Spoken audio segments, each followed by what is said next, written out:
যারা চাকরি করার নামে ঘাপটি পড়ে থেকে আওয়ামী লীগের আজকে দোসর হয়েছে। দোসর হয়ে কি আজকে হাজার হাজার কোটি টাকা পাচার করছেন। আজকে দুবাই সিঙ্গাপুরে এদের একটা করে আলাদা বাড়ি আছে, আর বাংলাদেশের জমি জায়গা কেনা শেষ হওয়ার পর বিদেশে তারা জমি জায়গা কিনবেন। এর জন্য সংবাদপত্রে কোনো নিউজ হলে, কোনো সংবাদ হলে তাদের রেহাই নেয়। তারা বিবৃতি দিয়ে প্রচ্ছন্নভাবে হুমকি দিচ্ছেন সংবাদপত্রের বিরুদ্ধে। আর আইনমন্ত্রী বেগম খালেদা জিয়ার উন্নত চিকিৎসার দাবির সাথে সাথে উনি সাথেই বলে দেন যে এটা হবে না। অনেকে বলেন মানসিকভাবে অসুস্থ নাকি এই আইনমন্ত্রী।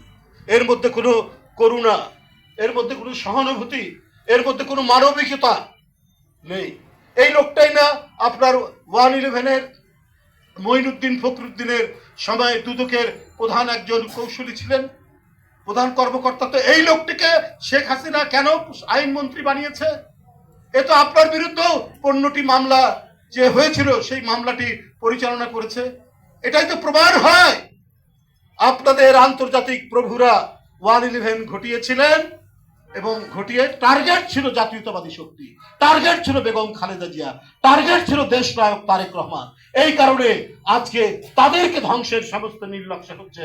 আর ওই 111-এর দোসররা তারা আবারও ছাই থেকে, ভস্য থেকে তারা জন্ম লাভ করে শেখ হাসিনার কেউ আইনমন্ত্রী হয়েছেন, শেখ হাসিনার কেউ কর্মকর্তা হয়েছেন, কেউ মতিউর রহমান হয়েছেন, কেউ বেনজির হয়েছেন, কেউ আসাদুজ্জামান হয়েছেন, কেউ আরো নানা কিছু হয়ে আজকে শুধুমাত্র ক্ষমতা নয়, আজকে জমি জায়গা টাকা পয়সা সব দিক থেকে তারা আজকে পরিপূর্ণ। হাতিশালে হাতি, ঘোড়াশালে ঘোড়ায় এদের কোনো অভাব নেই।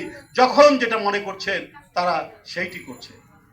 ডেইলি স্টারে একটি সংবাদ বেরিয়েছে যে অ্যাডমিন ক্যাডারের 1/3 হচ্ছে ডাক্তার এবং ইঞ্জিনিয়াররা দখল করছে।